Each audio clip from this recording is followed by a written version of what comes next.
Okay, so problem 35 is another one about blocks. This time launching blocks into the air using a spring. So the setup is you have a spring that has a platform at the top of it, and you compress the platform down, and then when you release that, the spring pushes the platform up and launches these blocks into the air. And the question is, does A or B go higher? So, just to redraw, you have the thing compressed here. You have a mass A, you have a mass B, which is half the size of A. And then this launches, and the A and the B go up into the air. And the question is, which one goes higher? And it's a trick question. I've drawn the answer accurately here and inaccurately here. They go the same height. So which goes higher?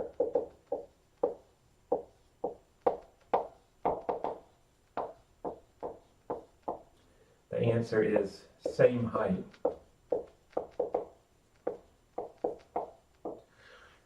Now, why is this true? So A here was twice as large. So 2 times as large, as massive. I shouldn't say large, I should say 2 times the mass of B. You can think of this as an action-reaction thing if you want to. So when the blocks are on the platform here, the platform on the top of the spring, then because A is twice as heavy, it pushes down with twice as much force. And so the platform pushes back up with twice as much force. So here you see these action-reaction forces. So throughout this whole process, until the masses actually come up off the platform, the force being exerted by the platform on A is going to be twice whatever the force exerted on B is. Now A is twice as massive, and so in both cases you have a force equals mass times acceleration, force equals mass times acceleration. And so this is force on A, this is mass of A, this is force on B, this is mass of B. But the force on A is 2 times the force on B, and this of course is the acceleration of A and the acceleration of B, because of this action-reaction thing. And the mass of A is of course twice the mass of B. And then what would be left over here would be the acceleration of A. It looks like a 4. Let me fix that. So these are going to cancel from both sides of the equation, and you're going to get that the acceleration of A, so I'm going to cancel these out, and then I'm going to divide both sides by mass of B, mass of B. And so what I'm going to get is the acceleration of A is the force on B over the mass of B. And that's exactly what you would get out of this equation. The acceleration of B is equal to the force on B over the mass of B. And so that says this acceleration and this acceleration is the same. Now, if the accelerations are the same due to this force, then of course the final velocities will be the same and they'll go up to the same height. So that's one way to think of this. Okay. So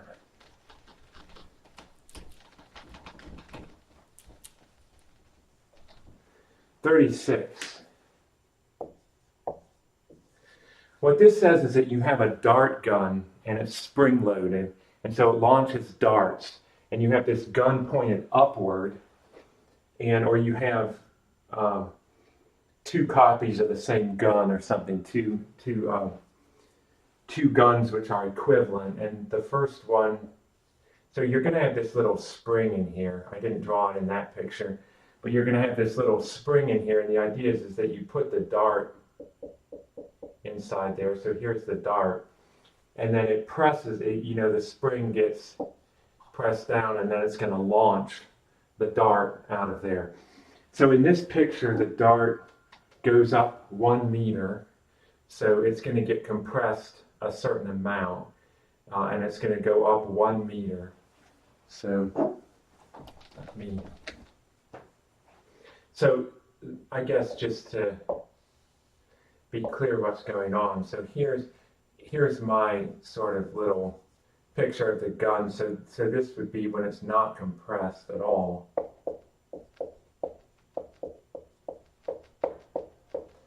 And then if you compress it, so you compress it a certain amount, like this, and then it will shoot the dart up and it will go 1 meter. And then you could compress it more and it will go up 4 meters. And so the question is, how much more do you have to compress it to get it to go up 4 meters than you did to get it to go up 1 meter? So here, it launched up a distance of 1, and here it launched up a distance of 4 at the end. So a good way to solve this is to think about conversion of energy from kinetic energy to gravitational potential energy. So for the first situation where you have this 1 meter height,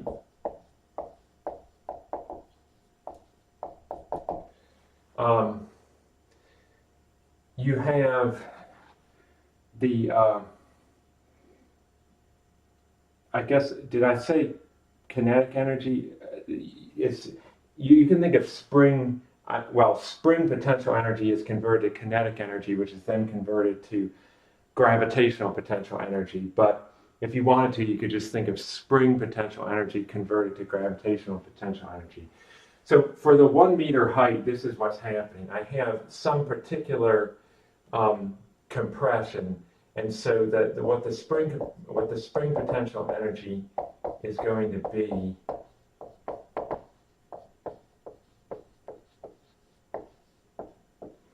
is it's going to be 1/2 times the spring constant, whatever that is, times delta x, and I'm going to put a 1 here for the 1 meter squared.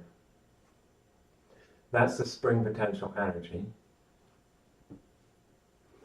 And then this is going to be converted to gravitational potential energy.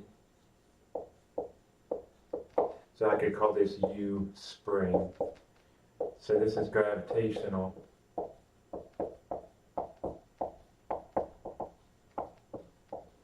potential energy. Now this happens later. This is what you start with, and then it gets converted to gravitational potential energy, UG. And now this is going to be equal to mgh, but h is 1, because this was 1 meter height. So this was h equals 1. So this goes up to mg. And then, so this is all for the 1 meter height. So for the 4 meter height, what would you have? Well, the spring potential energy now, so I'm going to write US. Now this is not the same. I could put a 1 here for the spring potential energy when it's 1 meter, and a 4 here for the spring potential energy when it's 4 meters. And same here, I could put a 1 here, and then I'm going to write a G with a 4 here, just to make it clear that these are different quantities that arise in different, under different assumptions. So, but this is going to be the same expression. It's 1/2, it's the same spring constant, but it's a different delta x. It's the delta x that you get from the height that's going to be 4. So this is 4 meter height. This is h equals 4. And this is what you want to know, this delta x4 here. That's what you want to end up with. And the UG4, well, this is mgh, but h equals 4 now, so this is 4 mg. Okay. So what does this boil down to? Well, so this is all for the 4 meter height, and I'm going to have to erase something well, I guess I can fit a little bit at the bottom here. This, we know that this, well, to begin with, the spring potential energy is being converted to the gravitational potential energy. So this equals this, and this one equals this here. Now, this one here equals 4 times what this one here equals. This is the virtue of doing videos. You can rewind this as many times as you want to, because it can get a little bit confusing to sort this out. What's going to happen is, okay, since this is 4 times this, and this is equal to this, and this is equal to this, that says that this is 4 times this. So what I can do, what I can take from all these is I can say that the final, well, I can say the spring potential energy, this is a spring, when I have compressed it enough to get it to go up 4 meters, is going to be 4 times what the spring potential energy was to get it to go up 1 meter. Now I have expressions for the US4 and the US1. So I'm going to substitute these in. Let me see if I have room here actually to finish it off. So what this is going to say, US4, this is going to say 1/2 K delta X4 squared equals 4 times the US1. So this is 4 times 1/2 K, and I'm going to run just a little bit over into here, delta X1 squared. Okay, well, the 1/2 K cancels from both sides, and so this says delta X4 squared is 4 delta X1 squared.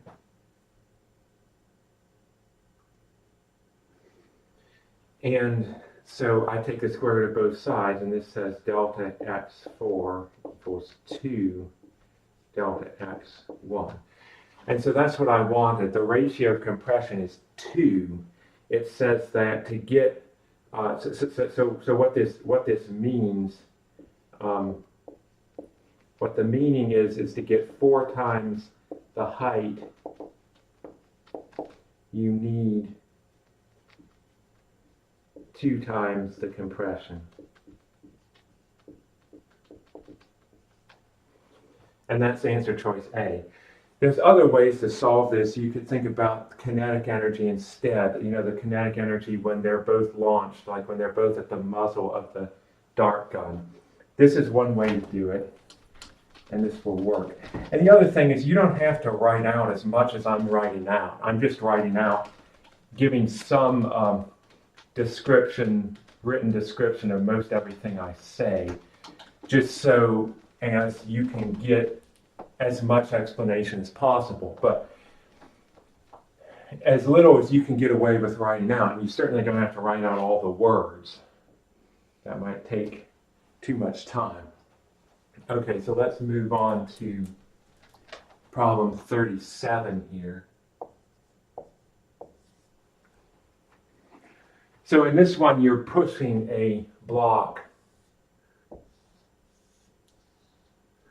on a surface, and you are exerting a force. So the block is 10 kilograms.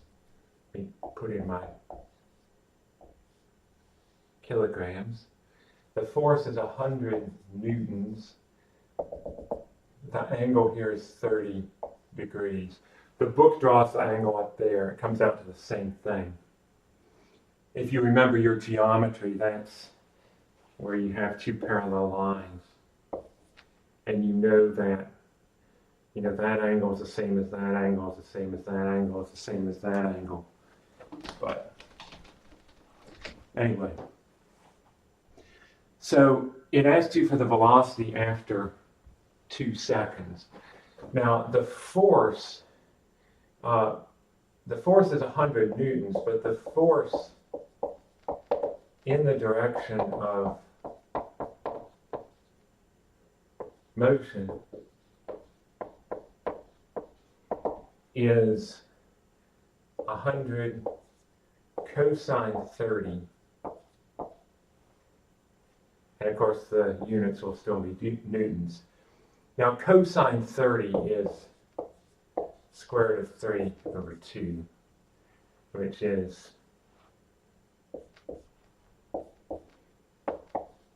about 0.866, and then more decimals. So this comes out to be 86.6 newtons. That's the component of force. So if you're taking this force here, you know, if you're drawing a free body diagram, what you would do is you would draw a single dot representing the 10 kilograms, and you draw the force vector going down like that.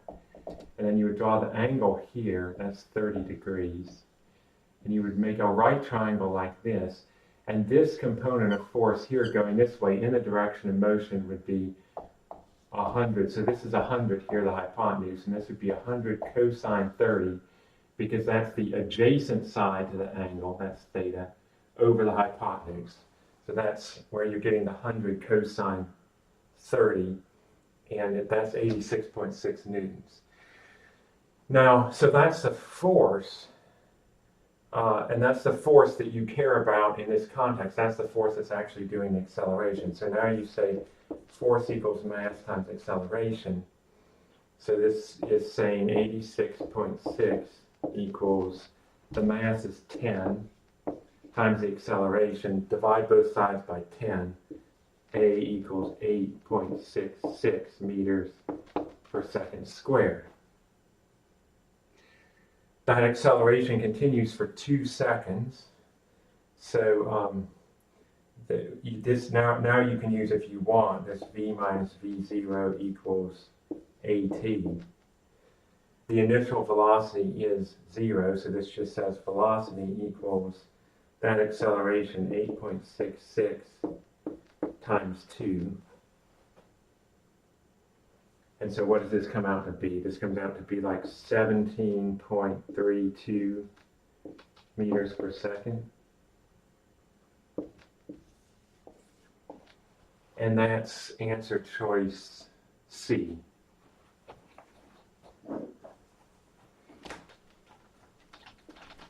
Now, in the book, they gave you information about what the cosine of that angle was. So you didn't have to remember the square root of 3 over 2, and you didn't have to remember the decimals of what the square root of 3 over 2 is. And you can expect that they will, I mean, they're not going to make you memorize a bunch of trigonometric, a bunch of values of sines and cosines at different angles. That's one you really should know, I guess, but anyhow. Okay, so 38 is a conceptual question, doesn't make you calculate anything. And what it says is that you have this rock that's attached to a rubber band, and it's a rubber band that can stretch a long way. And so you hold on to the rock and then you drop it, and it's going to stretch out a long way like this. So it starts out here and then you drop it and it will stretch. And so what it's asking is, what's the type of energy transfer here? Now, so this starts out, so say this gets to the bottom here. Say this is the bottom where it actually stops. So say this is the lowest point. If this is the lowest point, then you could say, well, this height is h. And so you're changing, so the gravitational potential energy here would be mgh. And then down here, that gravitational potential energy has been converted to something else. And what it's been converted to is spring potential energy. So this is spring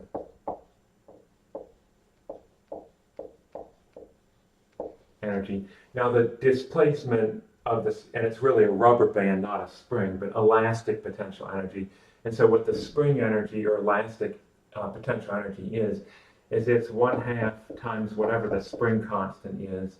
That's just something associated with the rubber band itself. Whatever the spring constant is times h squared, because the h in this case is the delta x. This is what the meaning of it is in this context. So somehow gravitational potential energy is being converted into spring potential energy. But what happens in the meantime is that the rock is moving. So here it's going downward. It's not reached the bottom yet, the lowest point, but it's some distance from the top. So, if this was the starting point here, it's moved some amount and it's falling. So it's got a velocity downward and it's got some delta x, which hasn't yet reached the total delta x of h that it's going to get to. And so in this context, it's got kinetic energy. So here I had my gravitational potential energy, UG. Here I have my spring potential energy, US. Here I have my kinetic energy, which is, whatever 1/2 mv squared, whatever the v is there. So what's going to happen, I guess you start out in this context where you're dropping the thing.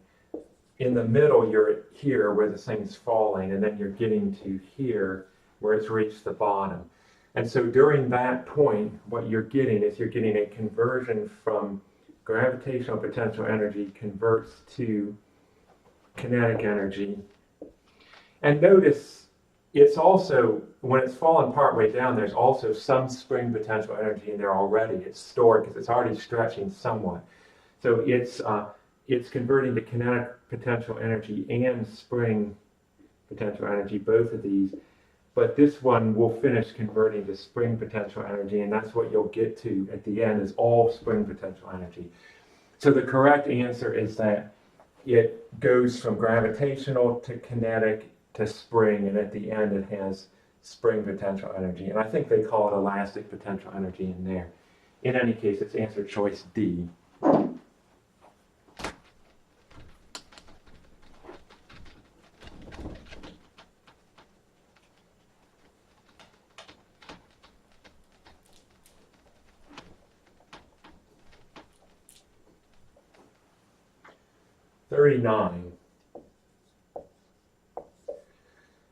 This one's not too hard. It's a units conversion.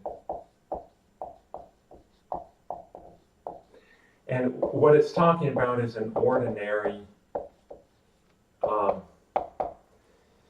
unit of power for large power consumption. And I'm skipping words here. So this is an ordinary unit of power for large power consumption. And by large we mean like running a house, like running the air conditioner, that sort of thing, or running a bunch of lights or something like that.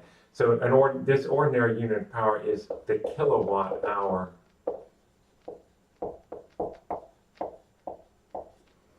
So what you do is you take a watt, and remember watt by definition meant joule per second. So this is a unit of power. Remember that we had the equation that power is the amount of work done over time. This is average power. So if you rearrange that, you get work is power times time. So you expect the unit of power, which is the watt, to be the unit of work, which is the joule, divided by the unit of time, which is the second. So a watt is 1 joule per second. So a kilowatt, you're just putting 1,000 in front of it. Kilo means 10 to the third, 1,000. So if I have a kilowatt, then that means this is 1,000. So this is 10 to the third joules per second. Now a kilowatt hour, you're multiplying it by something else. So kilowatt hour, then you're getting 10 to the third joules per second. I'm going to quit writing out the whole word second. I will quit writing it out here too, because I've changed the joules to just J. So 10 to the third joules per second, and then times, I guess to be consistent, I'll change this to just hour, times 3,600 seconds per hour. Now this is, I guess it's easier if I write the fractions. Let me go ahead and write the fractions like this. I'll write them as joules per second, 3,600 seconds per hour. And then it's clear that the seconds cancel. And so you're going to get 3.6 times 10 to the 6th is going to be what your conversion factor is. And so this is 3,600,000. And that's answer choice C. So that's a lot of joules in a kilowatt hour.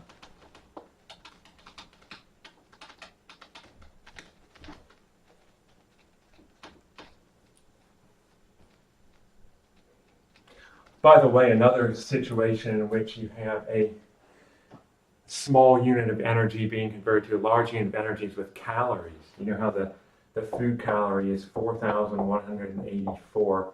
You know, it's called a kilocalorie actually, but then when you're reading it on the label, like on food or something, they just call it a calorie, and it's this many joules. So something that's interesting, if you want, you could think of, you could look up like a hydrogen bomb. And so in this case, energy is measured in megatons. And this is, so this is explosive yield. You could look up number of joules per megaton and see what that energy difference is. That's quite a large unit. Okay. So this final problem here, problem 40, it says you've got a winch, something to raise weight up. And you get a new one, so this is winch 1, which has a power of 50 kilowatts, I think. I didn't write it, I forgot to write it on there, but I think that's what it was. Winch 2 with a power of 100 kilowatts. And they want to ask you questions about which of certain statements are true or not true about these two.